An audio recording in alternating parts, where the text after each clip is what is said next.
সম্মানিত উপস্থিতি, আপনারা লক্ষ্য করে দেখবেন এই আবিদ, হামিম, মায়ের আমরা শুধুমাত্র ছাত্র সমাজের মাঝে জনপ্রিয়তা কিংবা ছাত্র সমাজের অধিকার বাস্তবায়নে তাদের বিগত সময়ে ত্যাগ তিতিক্ষা লড়াই সংগ্রামকে শুধু বিবেচনা করিনি।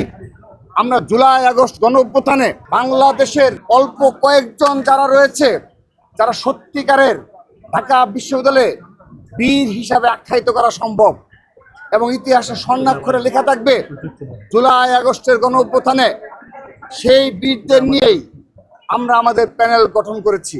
শুধু তাই নয়, এই জুলাই আগস্ট গণ অভ্যুত্থানের পূর্ববর্তী বিগত আপনাদের স্মরণে রয়েছে 28 অক্টোবর থেকে 7 জানুয়ারি এই ঢাকা বিশ্ববিদ্যালয়ের শিক্ষার্থীদের উপর, বিশেষ করে ছাত্র দলের নেতাকর্মীদের উপর যে অত্যাচার নির্যাতনের স্টিম রুল চালানো হয়েছে, সেই অত্যাচার নির্যাতনকে উপেক্ষা করে এই আবিদ, হামিম, মায়েররা ঢাকা বিশ্ববিদ্যালয়ের ক্যাম্পাসে মাথা উঁচু করে বীর দর্পে খুনি হাসিনার ফ্যাসিস্টদের বিরুদ্ধে লড়াই করেছে, সংগ্রাম করেছে।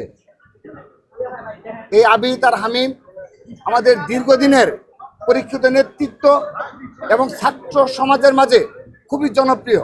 আমরা আমাদের এই প্যানেল নির্বাচিত করেছি। সেই সাথে আমরা যদি প্যানেল নিয়ে বলি, আমরা একটি ইনক্লুসিভ প্যানেল আমরা করতে সমর্থ হয়েছি। এখানে আমাদের ক্ষুদ্র নৃগোষ্ঠীকে আমরা মূল্যায়ন করার চেষ্টা করেছি এবং ক্রীড়াবিদকে আমরা নিয়ে এসেছি আমাদের এই প্যানেলে এবং নারীদের অগ্রাধিকার দিয়েছি। কিন্তু হয়তোবা অনেক ডাকসু প্যানেলে নারীদের হয়তো সংখ্যায় বেশি, কিন্তু ছাত্রদল এই 5টি মেয়েদের হলে সবগুলো হলে আমরা আমাদের প্যানেল দিয়েছি। এটি তারা প্রমাণ করতে চাই যে নারীরা এই বাংলাদেশে আগামী যে অর্ধেক পরিমাণে যে ক্ষমতার অধিকারী হওয়া উচিত, তার প্রমাণের নিমিত্তেই আমরা আমাদের বিপুল সংখ্যক নারী নেতৃত্বকে আমরা এই ডাকসু প্যানেলে অন্তর্ভুক্ত করেছি, হল পর্যায়ে এবং আমাদের ডাকসু প্যানেলে। তো হল পর্যায়ে আমাদের সংখ্যাটা অনেক বেশি, সেজন্য আমরা ঘোষণা করে দিয়েছি তাদের সেই নাম। এবং সেই সাথে আরেকটি বিষয় বলছি, সাধারণ শিক্ষার্থীদের প্রত্যাশা অনুযায়ী আমরা প্যানেল দিয়েছি।